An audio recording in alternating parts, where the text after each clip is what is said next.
Assalamualaikum warahmatullahi wabarakatuh. Selamat pagi untuk kalian yang berada di berbagai belahan bumi. Welcome to our podcast di Himes Ngoceh, Ngobrol Receh. Nah, karena ini episode pertamanya podcast Himes, berarti ini bakal jadi yang ulang. Oke, ulang. Dan nggak usah ketawa kan, diam aja. Iya. Ulang.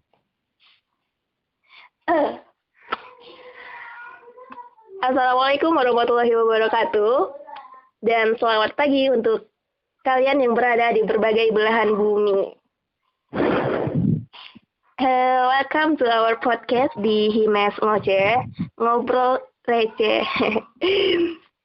Nah, karena ini episode pertama Himes Podcast, maka ini bakal jadi yang spesial.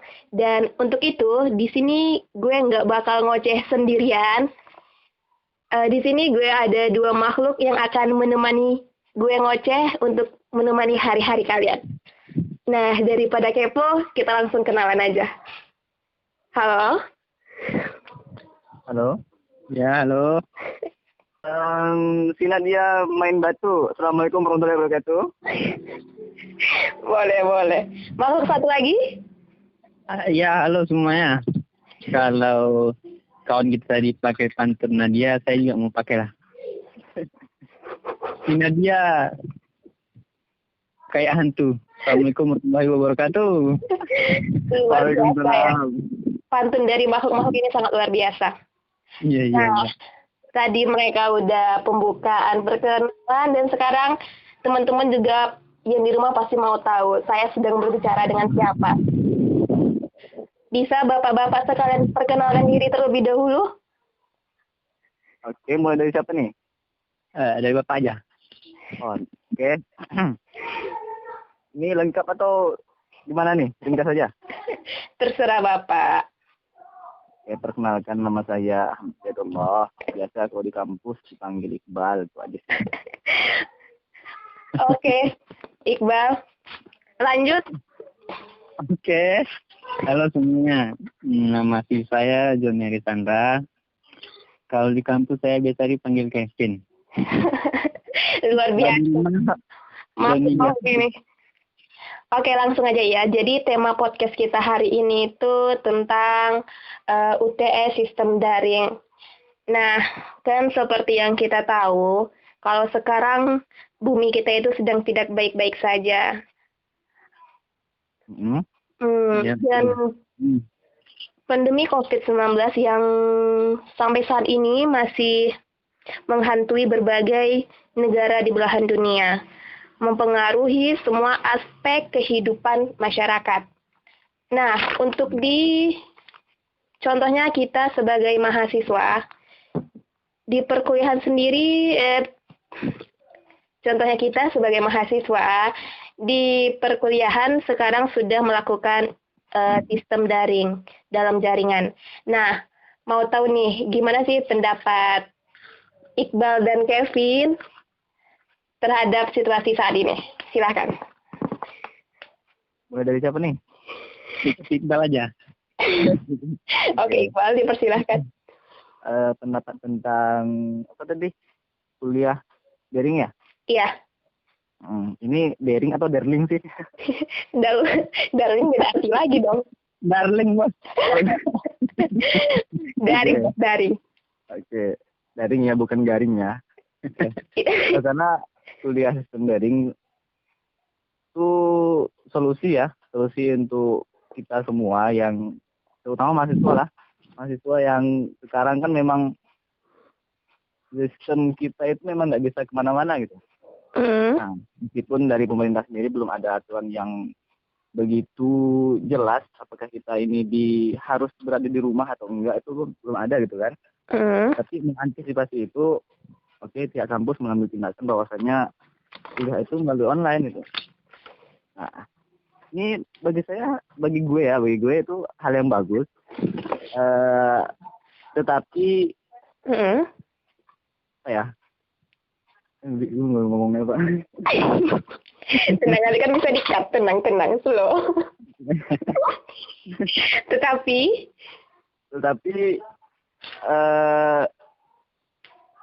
jangan dianggap membuat ini malas-malasan gitu. Jadi tetap aktif di sistem ini gitu.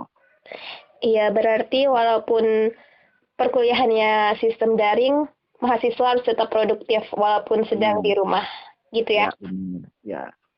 Oke. Kalau pendapat Kevin, gimana? Kalau menurut gue sih, corona ini ya. Corona, akibat corona jadi kuliah online di rumah dan ujian pun online.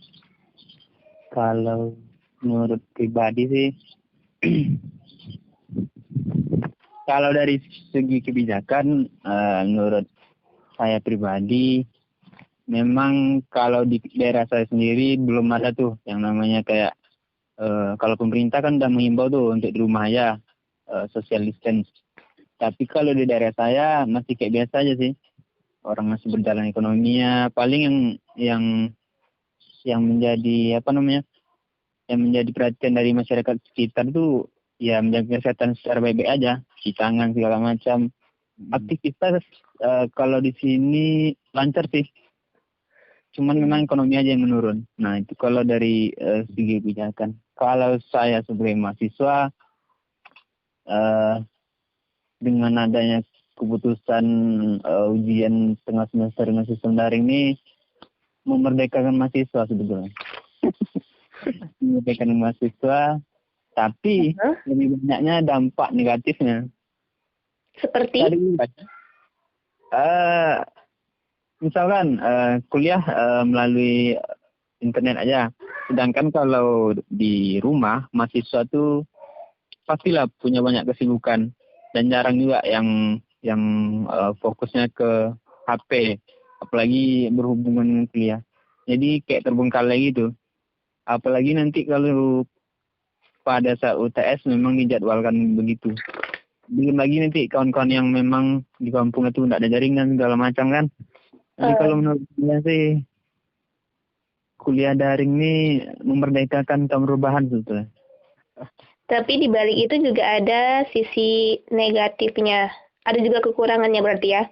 Seperti yang tadi Kevin bilang, Kevin.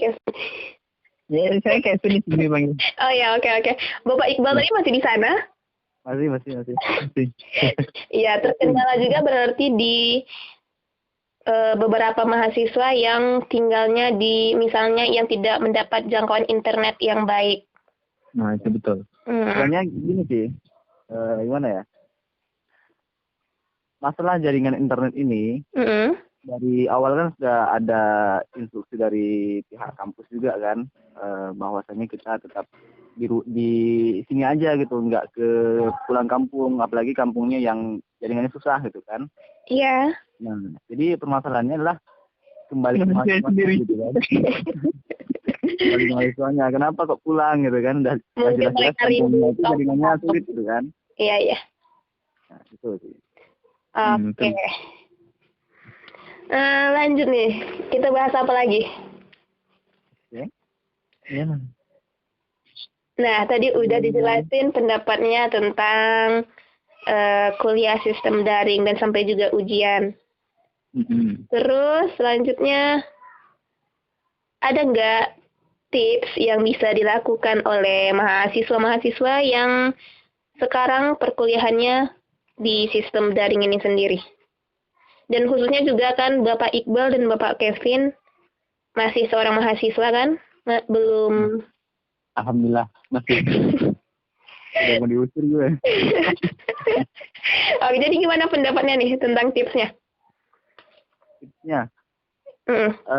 Tipsnya bagi mahasiswa yang hanya sistem daring,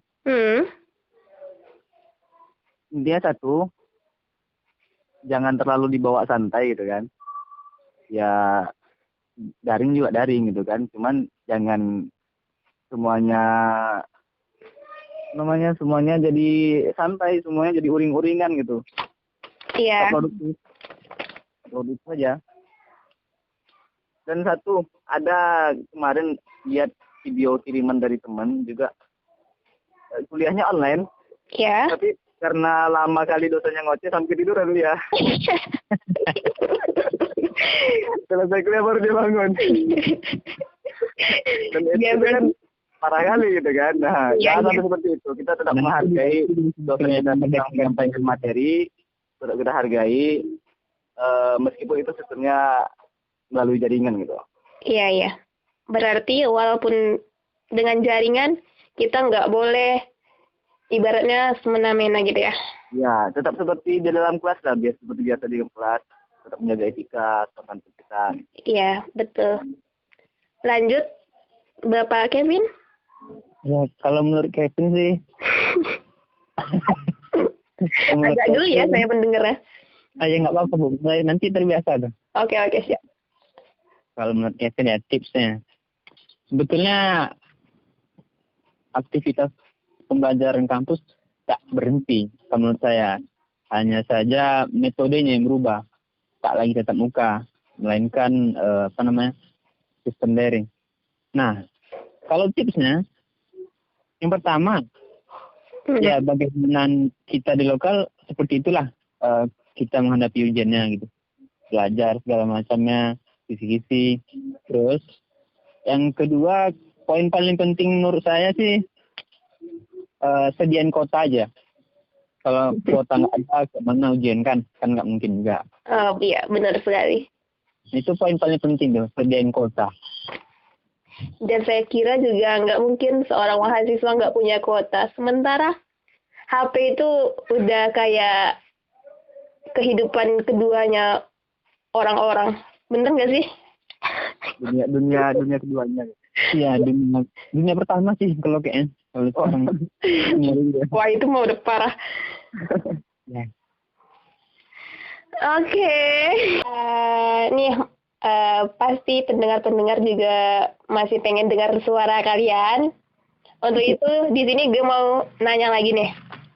Ada nggak sih motivasi dari Bapak Iqbal dan Bapak Kevin untuk seluruh mahasiswa di dunia? Enggak. Besar kali, Bu. Untuk para mahasiswa. Mahasiswa, khususnya universitas kita deh. Oke. Lebih khususnya ekis lah gitu ya. Oh ya, oke. Ekis. Untuk mahasiswa ekonomi syariah, ujian ini butuh yang namanya persiapan diri. Nah, jadi ya kalau secara realnya Allah itu menguji manusia pasti mendadak gitu kan. Nah, jadi untuk mempersiapkan diri untuk menghadapi ujian tersebut maka kita perlu persiapan gitu.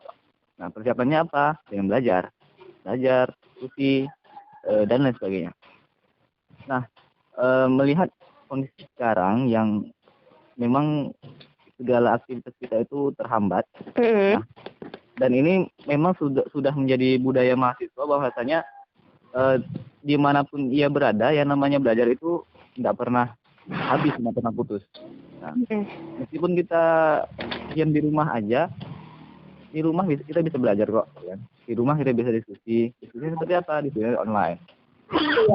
Seperti yang kita hadapin sekarang, bahwa banyak aktivis-aktivis dan organisasi-organisasi yang tidak bisa menjalankan prokernya tatap muka beralih ke online dengan diskusi online, kajian online.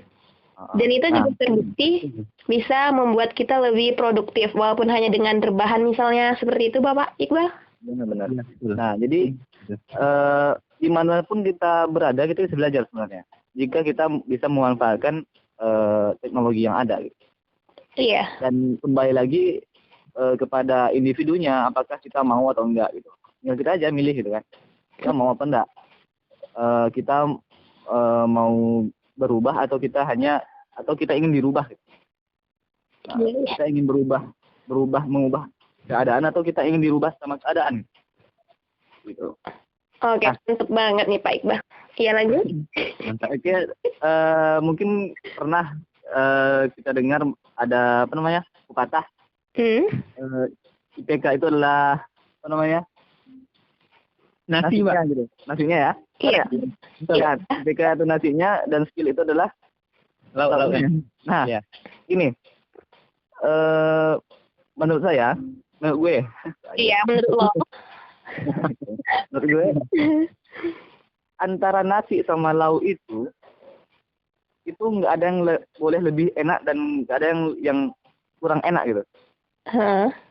Kenapa begitu? Kalau misalnya anggaplah gini ya, nasi itu yang sebagai IPK tadi, kalau nasinya itu keras, nggak lembut atau terlalu lembut atau encer atau dia jadi bubur, itu kan makannya nggak enak tuh kan?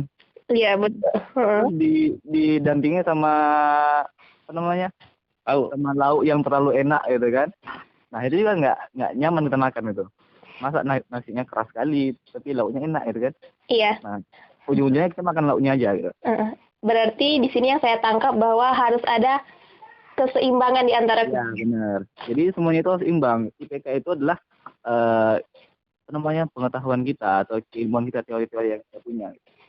Itu adalah implementasi dari teori tersebut. Nah jadi itu semuanya harus berimbang. Nah benar-benar. Saya setuju. Jadi tapi untuk mendapatkan IPK sebenarnya kalau di EKIS ya, ya di EKIS itu pribadi sebenarnya pribadi. Untuk mendapatkan IPK bagus nggak terlalu sulit amat. Jadi sebenarnya yang paling ribet dari IPK itu adalah penerapannya di kehidupan kita. Iya benar. Kita punya IPK yang tinggi, otomatis orang berpikir bahwasannya, oh anak ini cerdas gitu. Padahal ketika diminta untuk implementasi kita nggak tahu apa-apa kan, sayang sekali. Iya. Nah, semuanya itu harus berimbang sebenarnya. Dan harus bisa dipertanggungjawabkan. Ya, benar. Itu ya sebenarnya yang ingin saya sampaikan. Tapi udah keduluan deh. Kamu curang kan? Enak keren jadi ya. Ambil peranan saya kamu ya. Ya gimana sih maksudnya? Otaknya terlalu encer Pak, maaf ya Pak ya.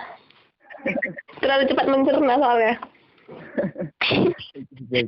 Ini gini nih. Iya. Beliau. Oke. Biasanya beliau lebih menjabarkan tuh.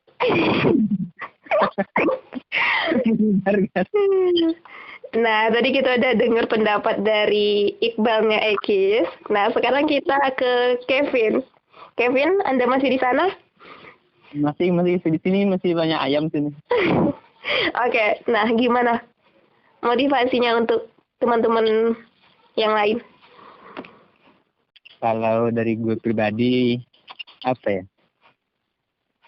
Motivasi belajar tuh, kalau dari pribadi sih, aneh pribadi, selalu megang yang namanya pepatah dari Minang, itu berbunyi, alam takambang, itulah. Lupa. Pak Kevin ini. Lupa. Itu loh pokoknya. Alam takambang jadi bumi. Nah itulah.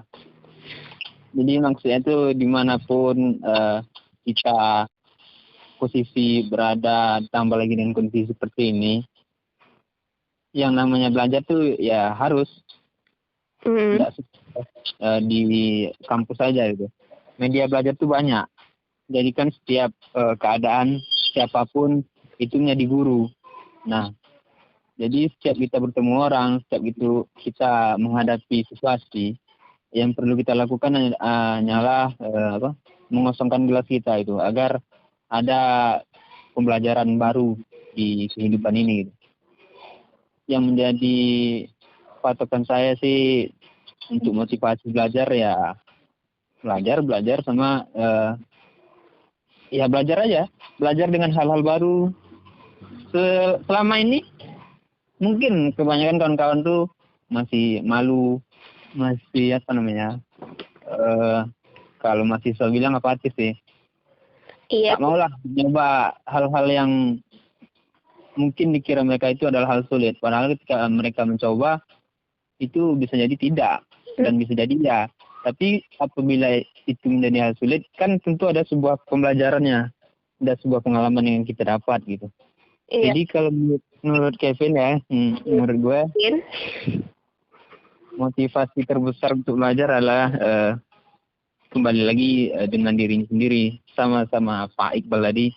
Kalau seseorang itu tak mau beranjak dari zonanya, apapun caranya hasilnya itu juga itu. Iya benar. Nah, seperti yang pernah saya dengar juga, apa tuh? tafsiran Al-Quran bahwa Allah tidak akan mengubah nasib suatu kaum sebelum dia sendiri yang ubah. Benar kan? Ya.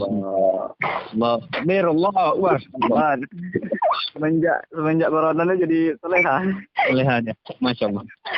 Berarti corona ini juga ada dampak positifnya ya? Ada. Banyak. Iya, saya punya pandangan begini. Iya. Gimana? Corona nih, kita jadi takut mati kena tercemar ini. Ya itulah terinfeksi kan. Ya. Tapi coba kalau yang menurut agama kita ya kan, maut itu kan bisa datang bila mana saja kan. Kenapa mereka lebih takut corona dibandingkan dengan maut? Sebagian lagi kan ada yang takut dengan maut, sebagian lagi ada yang tidak. Seharusnya kan jadi tolak ukur kita juga untuk menambah ketakwaan. Ini pembicaranya udah berat ya guys ya. Dalam nih. Jangan sampai keluar dalil ya. Enggak. Saya cukup saja lah, nanti melebar deh. Kita nggak ada sesi iklan ya? Bisa jadi sponsor Bang. Sponsornya. Pakai sesi iklan nggak?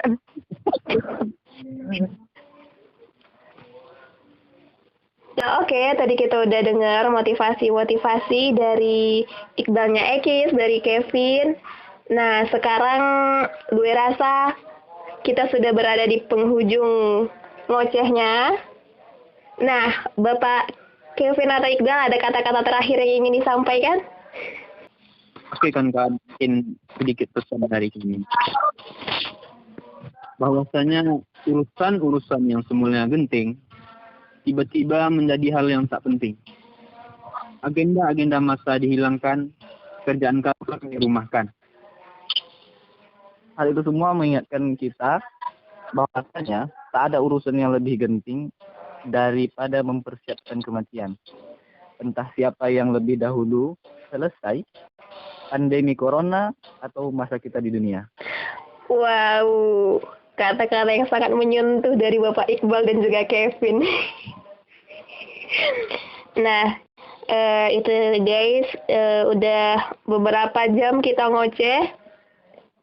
Dan juga semoga apa yang tadi kami perbincangkan ada yang bisa diambil manfaatnya untuk kita semua. Amin. Nah, semoga semua masalah ini juga cepat berlalu dan kita sama-sama berdoa agar bumi kita lekas membaik. Amin. Oke, terima kasih waktunya Bapak Iqbal, Bapak Kevin. Dua makhluk yang telah menemani saya ngoceh pada pagi hari ini. Ya, ada bayaran.